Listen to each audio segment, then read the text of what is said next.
The Magic in Your Mind by U.S. Andersen. Chapter 8. Overcoming Opposition. The world is populated by many different kinds of people.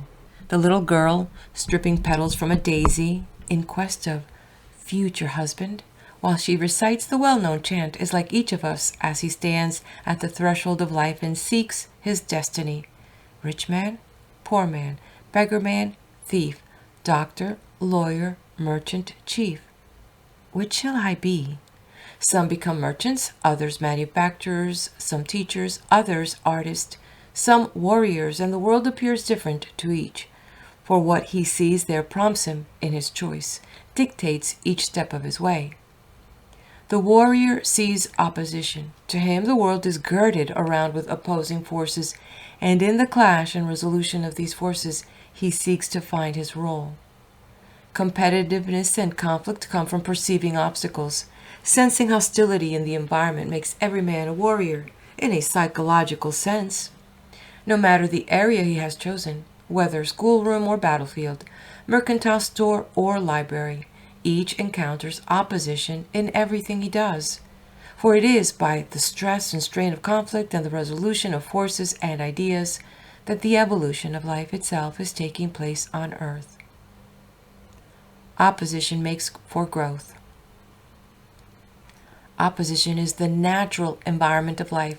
Remove opposition from man's surrounding, and he shortly withers and dies.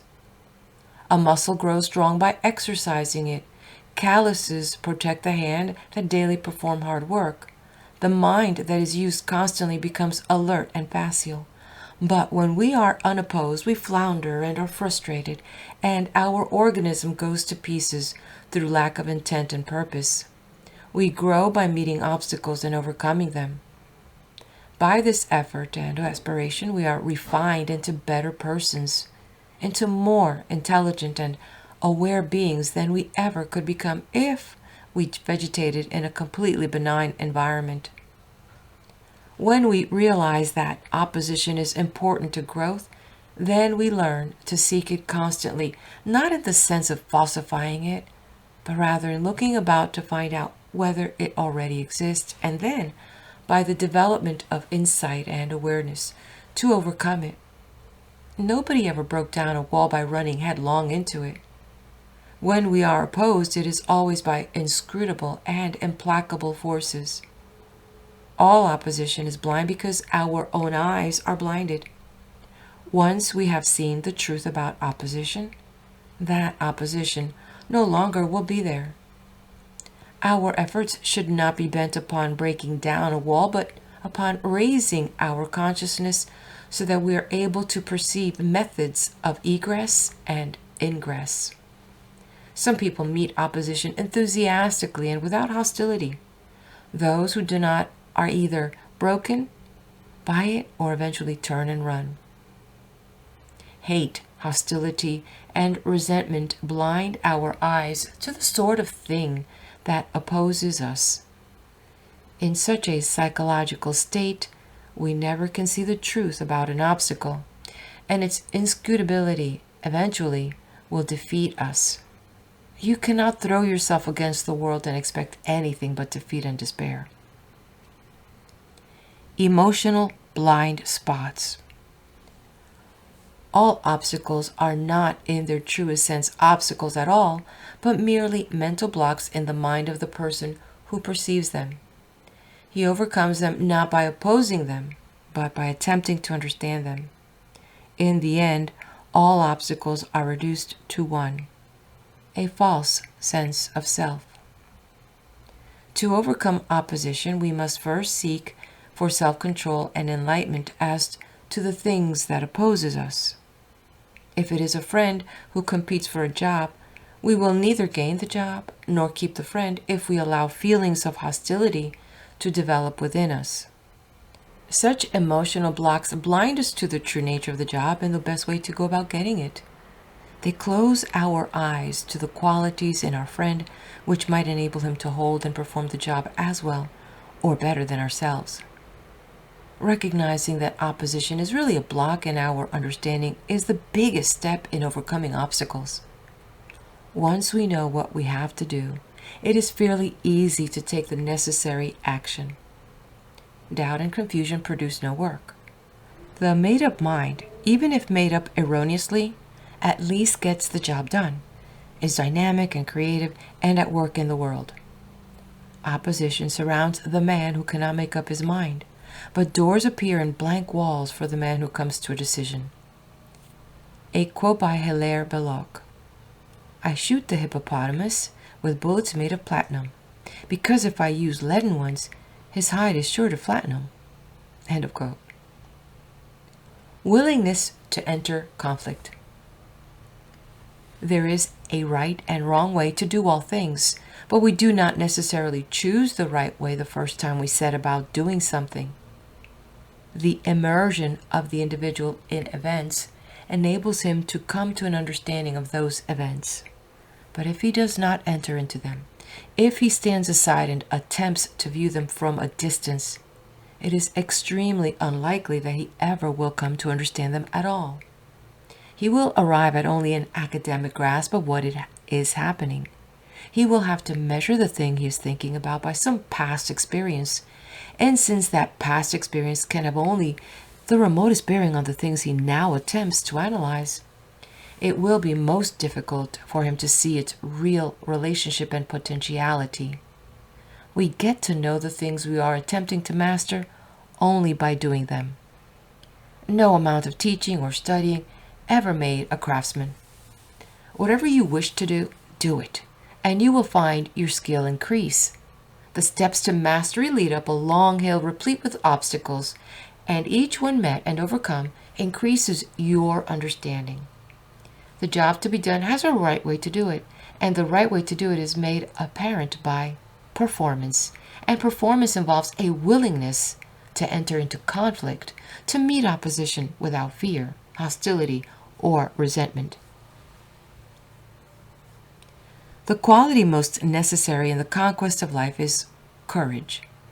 It is very difficult to understand any dynamic action unless there is resident in the person a boldness that refuses to be intimidated by obstacles. There are 3 principal reactions possible to the human organism when faced by danger. It can run, it can fight, or it can freeze. We see evidence of all 3 in the animal kingdom. The lion faced by danger fights. The antelope faced by danger runs. The possum faced by danger freezes. Such reactions are usually all present in the same person. The one that is triggered when he is faced by danger depends upon his emotional conditioning and his perception of truth. If we run from danger, it is obvious we have given in to fear. But the person who is frozen has given in to fear just as much as the person who runs away. However, a few people run away today. We have been taught that fear is bad and must be overcome. Society admires the man of courage, and our fear of others, considering us cowards, usually is greater than our fear of dangerous circumstances. In the face of danger, the average person is rooted to the spot, mesmerized by the fear that permeates him. He could not possibly react in a worse manner. At least the man who runs away lives to fight another day, but the man who cannot either fight or run can only be destroyed. Facing fear.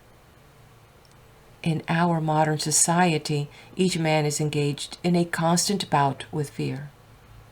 He must work to provide a living, and the fear is always with him that he will not earn enough for himself and his family.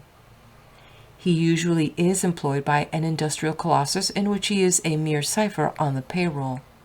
And since he cannot help but perceive his dispensability, insecurity constantly haunts him. He sees that he neither called himself into existence, nor can he stay his eventual death, and because he cannot see beyond these ends of existence, he turns his psychological face from any consideration of his spiritual side. He usually lives out his life with his awareness fronted in the ego, and as a consequence, he forever is comparing himself with others. He is either better or worse, but never equal, and so he is either patting himself on the back or berating himself for being inferior. Though fear is his constant companion, he often fancies he has overcome it because he does not run away. But the fear remains and announces its presence by ulcers, high blood pressure, heart trouble, arthritis, cancer. If we do not want to run away from danger, and if we do not want to be frozen by it, then our only alternative is to fight it, to face it and allow our own particular dynamic to work out the overcoming of it. This involves, above all things, conquering fear. For when emotion permeates body and brain, the individual is unable to think. He closes himself around with a shell through which the true essence of the dangerous situation cannot possibly penetrate. He isolates himself from his own subconscious, freezes, or runs away. Conquering fear means to subordinate fear, to force it out of the level of awareness so that the psyche is free to appraise the situation, so that the individual consciousness may penetrate the essence of the situation confronting it and perceive its meaning independent of the ego. When a man does this, he is able to take action against his dangerous situation in such a manner as to reduce its threat to nothing. Take the lion tamer. As a novice, he steps into the cage and experiences the frozenness that comes with fear. He would not be in the cage in the first place if he had not already overcome the running away reaction. But now he must overcome his frozenness. He looks into the great beast's eyes and is mesmerized. He can barely bring his limbs to move in response to the dictates of his mind. But as the weeks and months go by and he is constantly in the cage with the lion, he begins to understand it, and the barriers between the animal's subconscious and his own are lowered. Then he comes to an instinctive understanding of the lion, and the lion becomes aware of this and follows his orders docilely. There comes a day when stepping into the cage and putting the lion through its tricks no longer involves any danger at all. He has become so skilled in perception of the true relationship between himself and the lion, and has so disciplined fear that he performs the task of running the lion as easily as he drives his automobile. No matter the situations that seem to imperil you, you can overcome all. You can act in the midst of them with great bravery, with an otherworldly boldness, if only you will squeeze fear out of your consciousness, recognizing that it proceeds out of the ego and must be surmounted before any obstacle can be overcome. Increasing understanding. Marcus Aurelius wrote, "Do not think that what is hard for thee to master is impossible for man. But if a thing is possible and proper to man, deem it attainable by thee." In order to reduce each obstacle to its proper size, we have to grow. We only meet an obstacle in the first place because of some smallness in our nature. And when we have gotten rid of that smallness, we will have gotten rid of the obstacle too. All obstacles are in actual truth illusions, and to the extent that we are deluded by them is indicated a side of our nature that needs more maturity and understanding. Generally, we only recognize opposition when we fail to pass beyond a certain point with our methods of action.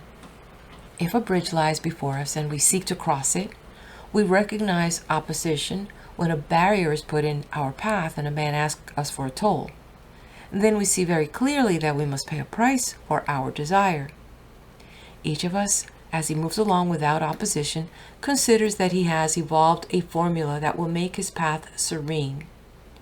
There is no such formula, and no path will be serene for long. We are all sailors on a stormy sea that appears to be uncharted.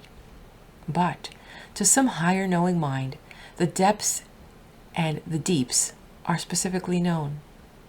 Each of us sails this gigantic ocean according to his understanding. All men are created equal in potential, but at any particular stage of their development, the primary thing observable about them is their absolute inequality. Each is shorter or taller or fatter or leaner or smarter or bolder or more vigorous and seems to have no counterpart. Though we all set forth on life's journey with the same potential, present development of that potential is an individual matter. And the opposition that confronts us as we move from hour to hour of our temporal span is directly indicative of our understanding. It is what we cannot do or be or see that comes into our life as a problem. If our problems revolve around love, it is because we cannot love. If our problems revolve around success, it is because we are insecure. If our problems revolve around health, it is because we are spiritually and emotionally repressed.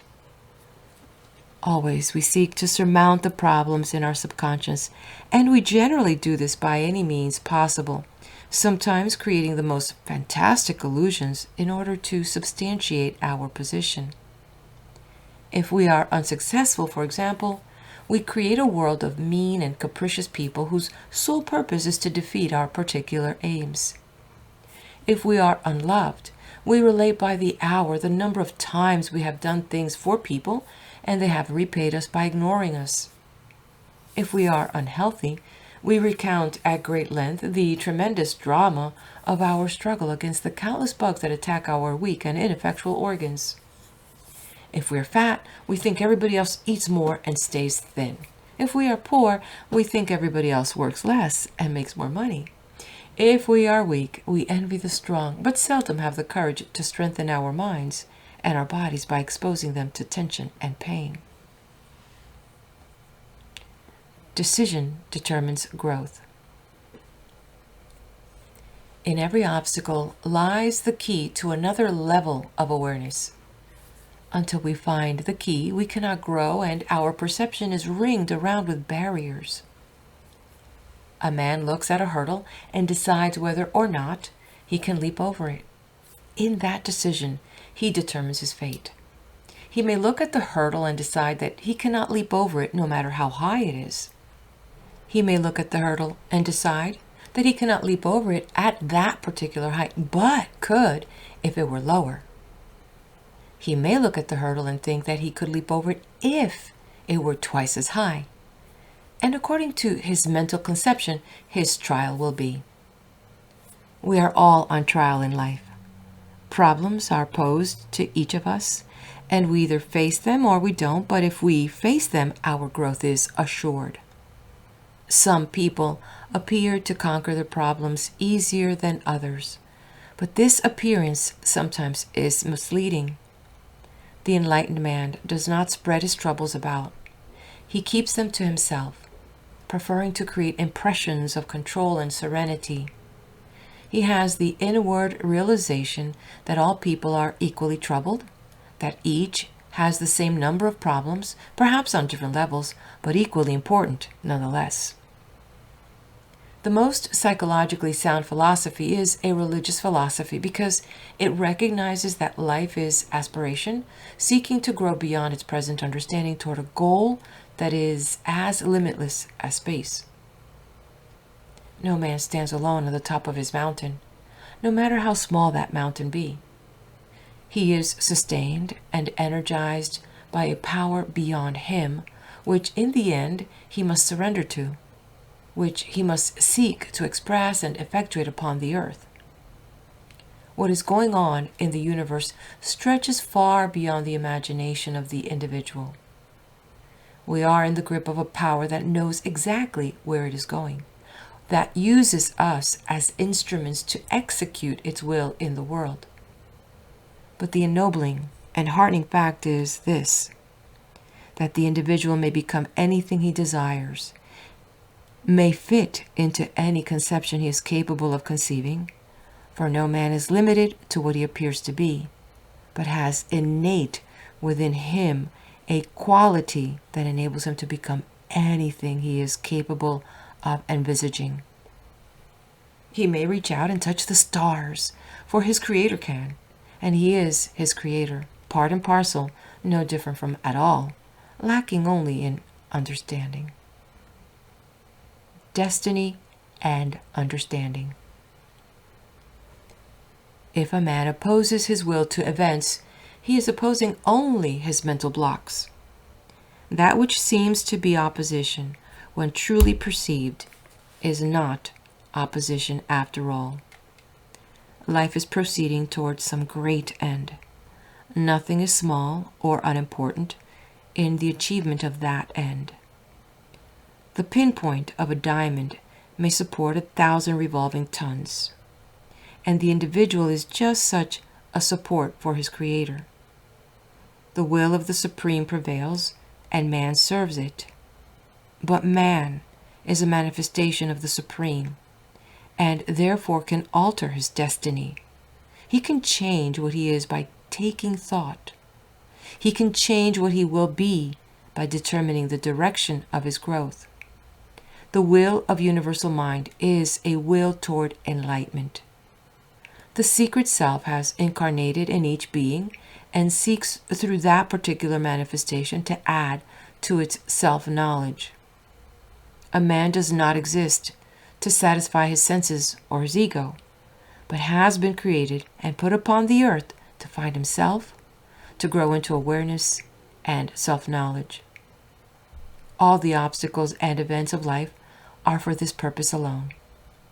It is not money we serve, or pleasure, or vanity, but an urge within us to grow, to become more than we are, to find our true selves, and to achieve dominion over the circumstances around us. Fate assigns to each man a personal destiny based upon his understanding. He may alter that destiny by altering his understanding, but he cannot change it by fighting it with the vain weapons of ego will. Oedipus, in Sophocles' tragedy, strives with all the effort of his ego will to escape his doom, and in so doing takes the very steps that eventually bring it about. A man serves false gods when he serves the senses and ego desires. Following these false masters eventually leads him into a blind alley where he either destroys himself or in some other manner courts tragedy. The secret self has placed the delusion of the individual ego in us, but not so we will tilt at windmills like Don Quixote. The delusion of ego self has been given us in order that we might grow from the knowledge of a part to the knowledge of the whole, and in so doing aid the secret self in its ultimate ascension out of matter.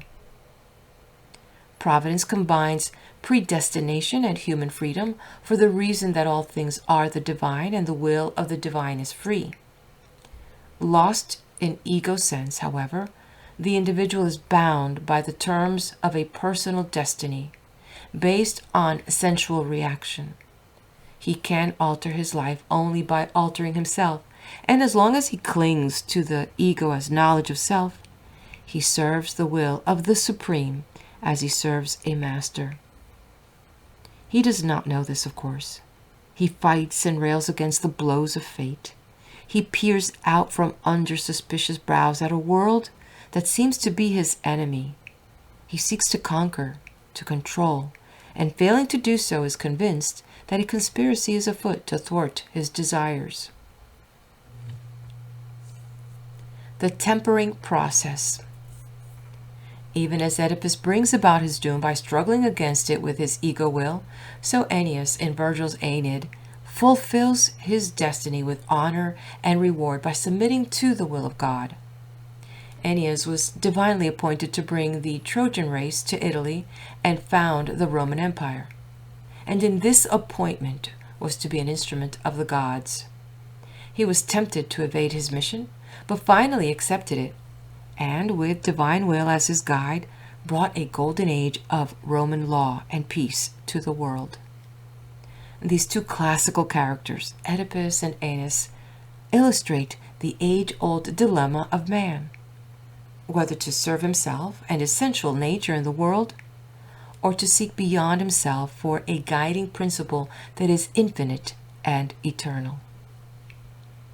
The path of Oedipus is the path of pain and frustration. The path of Aeneas is the path of enlightenment and serenity. Yet the ego is so strong in us that nearly every man chooses the path of pain and frustration. He has identified himself falsely with a vanity that demands recognition. He wants applause, fame, money, and he makes gods of these instead of the secret self in whose purposeful hands all things lie. Still, no man escapes the tempering influence of conflict and pain. No matter how far along the path of enlightenment he has traveled, he still pursues occasionally blind alleys at the behest of the ego, still carries about in subterranean recesses of his psyche many delusions and blind spots that prompt him to move in wrong directions, to adopt attitudes that are opposed to truth. Inevitably, he meets pain and frustration. But if he has come far enough on the path of enlightenment to recognize these symptoms for what they are, then he does not endlessly beat his fist against walls that will not yield, and recognizes as soon as he meets the pain that a block has been encountered in his understanding.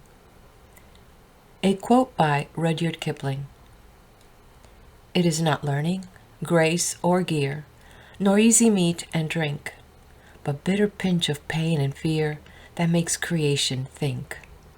End of quote. The psychological or spiritual world. There is a power of extrasensory perception inherent in each of us, which we can call upon for enlightenment when opposition appears to have brought us to a dead end.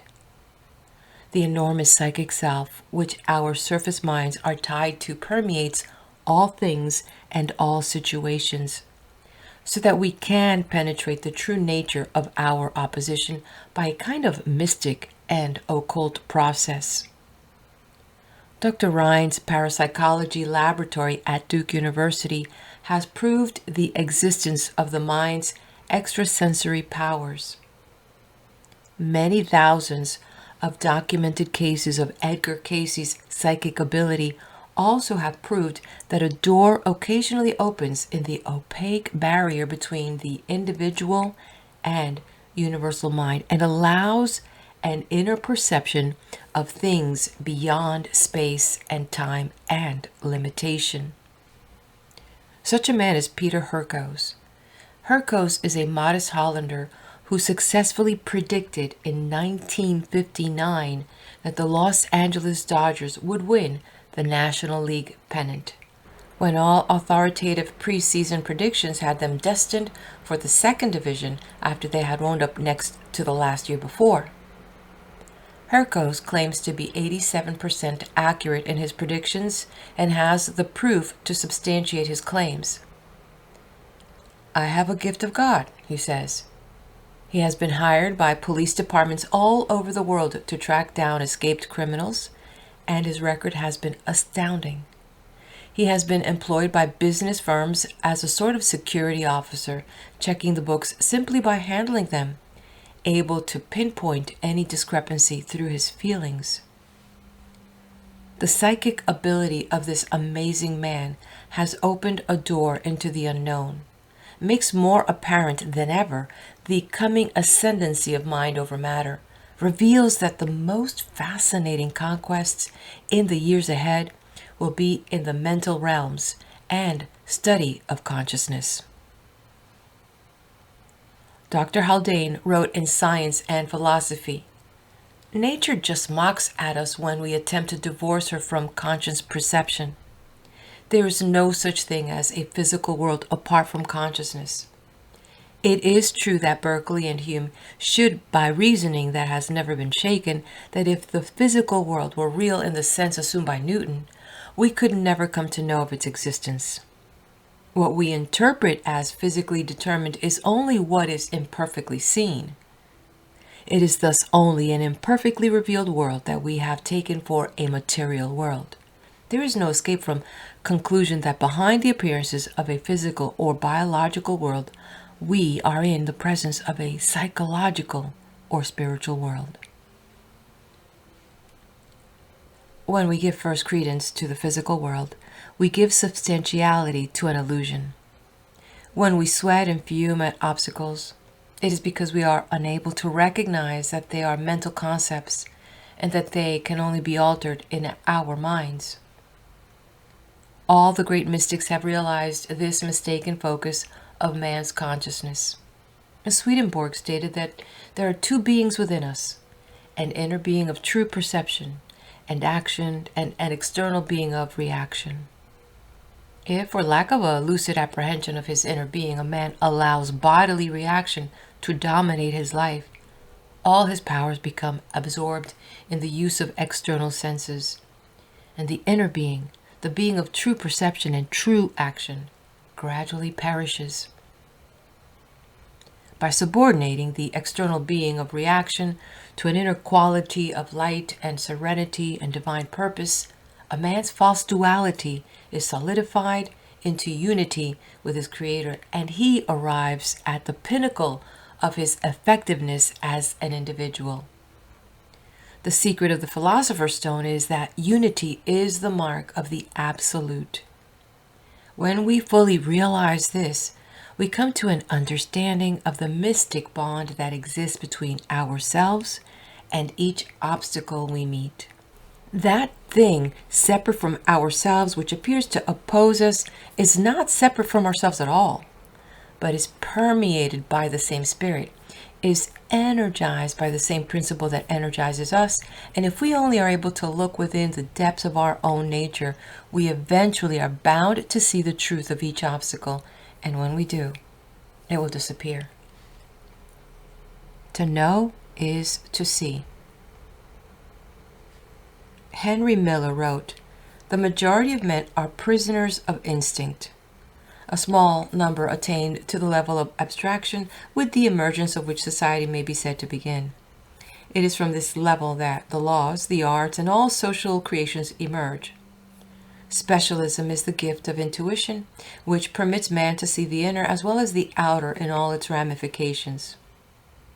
Intuitions, consequently, is the most satisfactory and adequate, the highest form of knowing. To know is to see. It is amazing how much we can accomplish when we allow our subconscious minds to perform the work. It is equally amazing how difficult it is to do the simplest task when we go about it with our conscious minds. There is an elusive quality about life that makes gossamer to the conscious mind. The microscope reveals another world, but yields no secrets of that world. We hold an object in our hands and peer at it with all our attention focused upon it.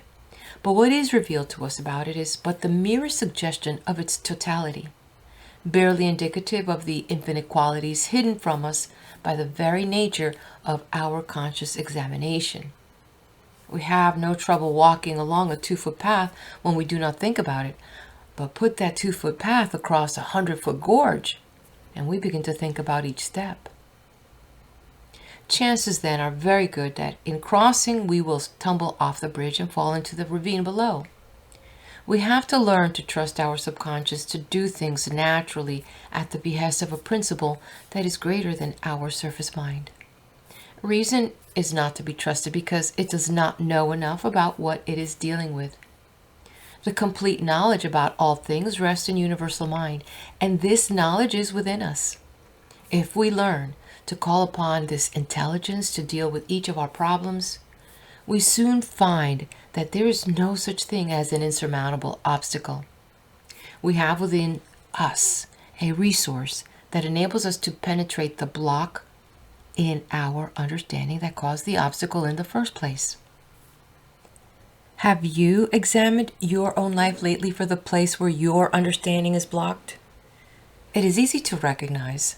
Do you find the same situation repeating itself with monotonous regularity? Do you sometimes feel that you are traveling around the perimeter of a circle over and over? Like a man lost in a snowstorm, each of us eventually comes across his own tracks in life. For the law of living is that we must cover the same ground until our understanding concerning it is complete. Psychic awareness. People object to pain and suffering being instituted in a world that was made by a loving God. But the master intelligence that has created all permeates all and seeks through countless differentiations of its own being for manifold expression of its infinite and eternal nature. Pain is the path by which it grows and has no other significance. Pain is related to pleasure only as pleasure represents the absence of pain. Things that feel good make us static. Pleasure is the earmark of self-satisfaction. He whose aim in life is the seeking of pleasure has by that very attitude stunted his spiritual growth. The Supreme sees the goal along the path of the infinite and uses each of us to attain it. Our brains and bodies and hearts and minds and egos are instruments of a greater intelligence and will. And in that greater intelligence and will, we have our true identity, not in the surface mind and ego at all. Basic in the spiritual realization that comes to a man when he has achieved the proper psychic balance between ego and secret self is the knowledge that he and God are one. This claiming to be God is mystical and should not be confused with factual language. A man does not suddenly come to the realization that he is God with any kind of implication that he personally is in charge of the universe. The God that he speaks of is defined by the limited semantics of language. The God that he knows himself to be is a mystical life force that he allows to use him. Any attempt by himself to act upon the world from the position of God immediately defeats itself, for he cannot coerce things to a personal end without separating himself from the Supreme and acting in the ego, and thereby losing the psychic position from which his knowledge first sprang. The world is not here to be used by people who attain psychic illumination. It is here as a field of action for the working out of the expression of the secret self. The man who is able to achieve illumination simply comes into position as knower. By subordinating his ego and surface self to the workings of a greater mind and being, he achieves effectiveness and serenity, but he does not change the world. The world is what it is because of what it must become, and it was what it once was because of what it had to be now. The egotistic and vain action of men carries with it a sense of personal responsibility and impending disaster. There are wars and rumors of wars. There are economic crises and political crises. There are plagues and disease and crimes. Men run about, hurry with this and that, convinced that disaster can be staved off only by their individual and heroic efforts. If there is any sense of meaning to life at all, no philosophy could be farther from the truth. The intelligence that reveals itself in the design of a snowflake, in the photosynthesis of green and growing things, in the complex biochemistry of living protoplasm, is in charge of the world and of life, and destiny and purpose can be left in its sure hands. It is not our position to rant and rail against fate and circumstance and to save the world from disaster. It is ours to understand, to attempt to penetrate the meanings of existence so that we can grow into higher levels of consciousness and thereby become better instruments for the manifestation of the secret self.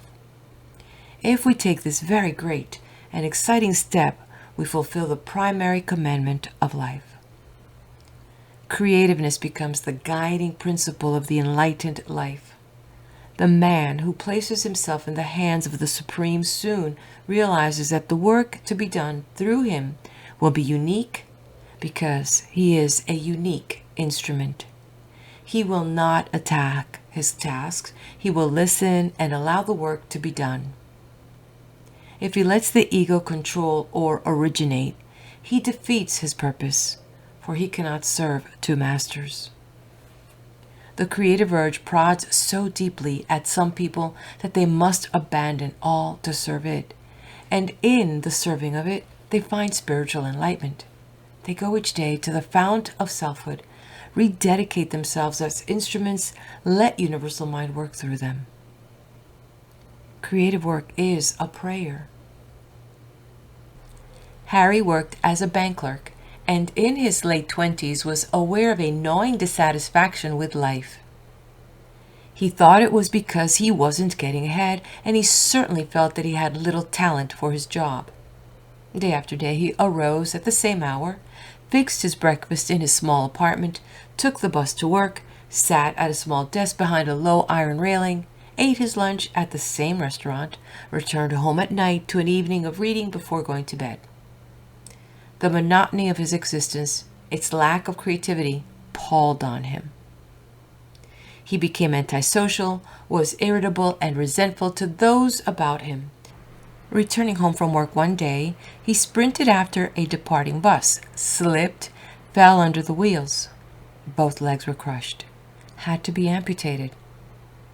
When Harry returned to full consciousness after weeks of hovering near death and learned how the world had tumbled about his shoulders, he exhibited a strange reaction. Instead of being overcome by despair, he actually seemed happy. When asked about it, he replied, "I don't really know why, but for some reason I feel that now I can really be myself. I've lost part of my physical body, but gained something else, I think." After Harry was discharged from the hospital, he took a cottage at the beach where he lived on a small income derived from insurance. He began to write. He sat all day in a chair, propped up before a typewriter, and turned out reams of copy. After a while, some of it was published. Within 3 years, he was comfortably augmenting his income. Even more marked than his success as a writer was his transformation as an individual. He was radiant, his clear eyes focused far away as he spoke of what his creativeness meant to him. "It's religious," he said. "Like praying, I think. It's like being visited each day by a supreme mind that works through you because it needs you to do a particular work. I sit here all day in my little house, apparently all alone, but I must tell you that I feel more needed now than I ever have felt before in my life." He gestured toward the manuscript scattered around the room. "All this has been done through me. It doesn't matter whether people think it's great or mediocre or even poor. It has been done by a power greater than I am, and this power works through me." The joy on Harry's face was testimony to the tremendous spiritual transformation that had taken place within him. "I lost everything," he continued, "my job, my health, my legs, but in losing them, I found something of far greater importance. I learned that material things, even limbs of the body, are unimportant. The main thing in life is that a man should awaken to his true self and serve that self all his hours. This I have been privileged to do." He laughed and then showed his humor was still with him. "But I don't recommend that you cut off your legs to do it." Indomitableness. In every conflict, there are a few people who exhibit staying power, and this staying power nearly always represents the difference between the champion and the also-ran. Boldness of spirit and tenacity of purpose attend the man who acts in accord with his own nature. Confusion destroys purpose. The man who takes a stand clears away doubt and is able to act on his problem in harmony with all sides of his nature. He gets things done. His optimistic good nature survives in the face of all odds. Despair and gloom find no handholds on his soul. He casts them out of his nature by the simple psychological decision to perform at the behest of the will of the secret self. Everyone cheers the underdog. A man who refuses to quit, who keeps on trying in the face of defeat, who does his best against superior forces, unloosens within us a sympathetic cord that is tied deep to subconscious racial memories. We all are aware that life is not easy, that the lessons it teaches are learned through pain and tension, and we recognize that the tempered stuff of which the enlightened man is made has been subjected to fire, that he only has survived at all through courage and perseverance. Greater than courage is tenacity, the willingness to stick in there and keep trying. By this patient and determined positioning of ourselves in life, barred doors eventually open and stone walls dissolve. A drop of water persistently applied wears away granite. Tender flowers lift their petals to the sun through solid concrete. Nothing resists persistent effort, and tenacity is the sine qua non of achievement. We must not let circumstances influence our thinking.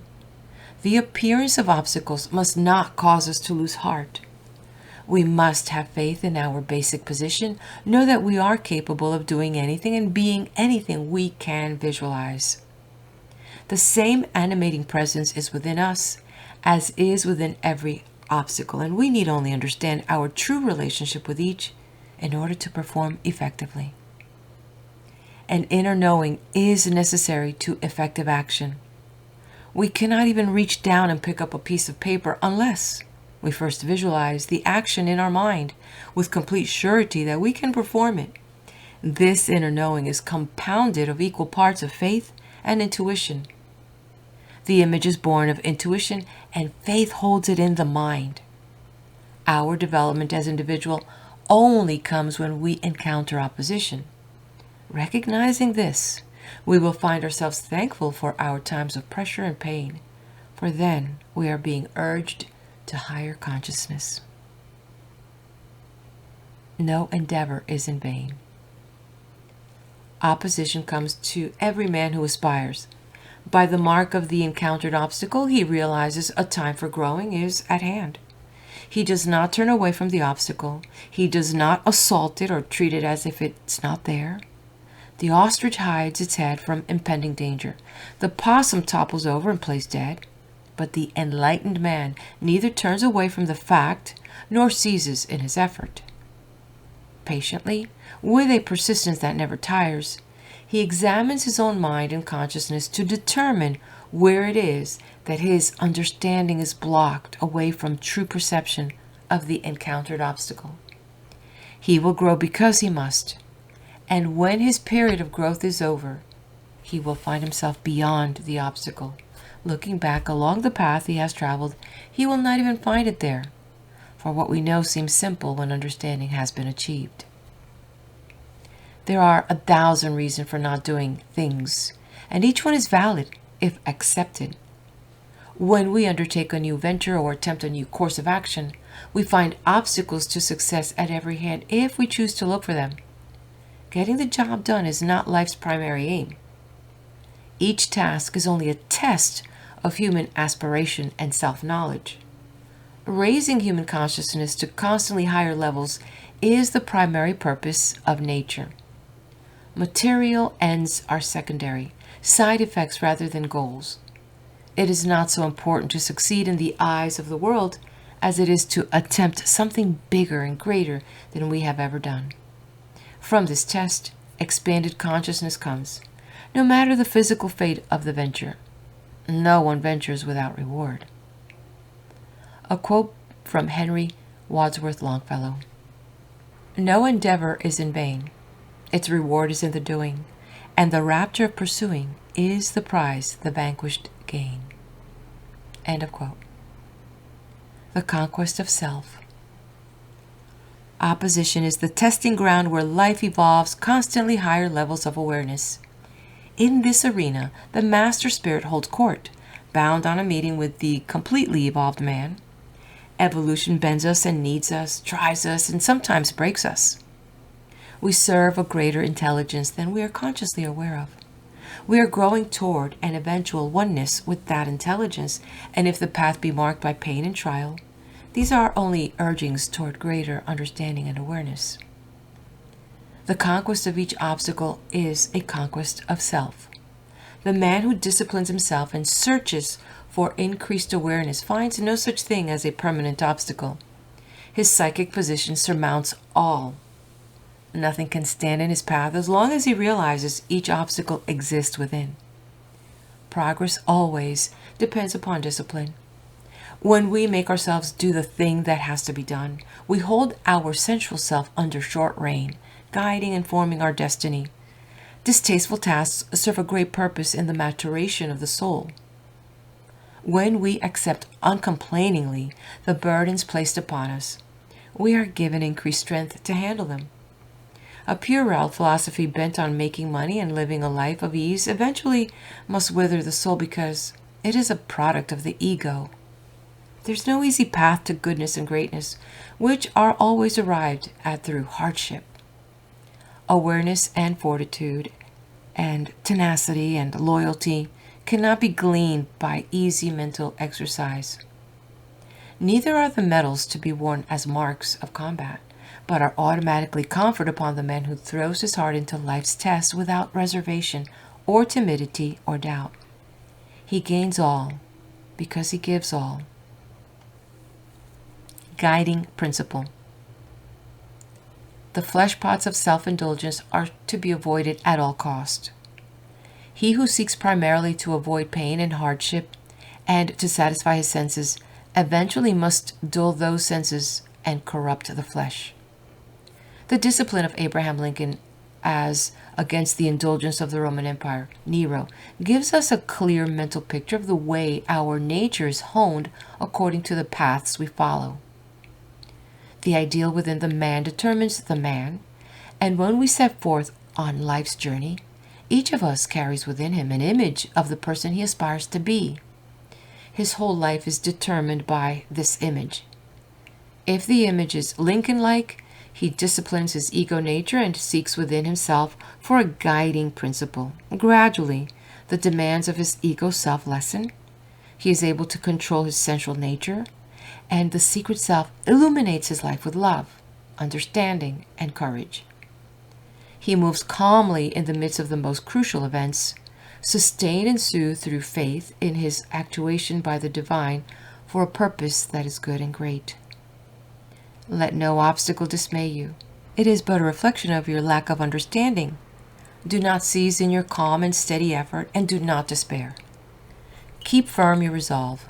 Keep clear the image in your mind. Keep faith in the power that sustains you. Eventually, you will find yourself carried to a higher level of understanding, and the obstacle will disappear. Above all things, remember that opposition is a time of growth, that our effectiveness as individuals is in direct relation to the number of obstacles we have faced and surmounted in life. End of chapter. Let's move on to the next video. Before we do that, please do hit that like button. If you find this a treasure and value and know of someone that could benefit, please share this video and subscribe to the channel. Chapter 9 is going to cover developing skills. Meet you there.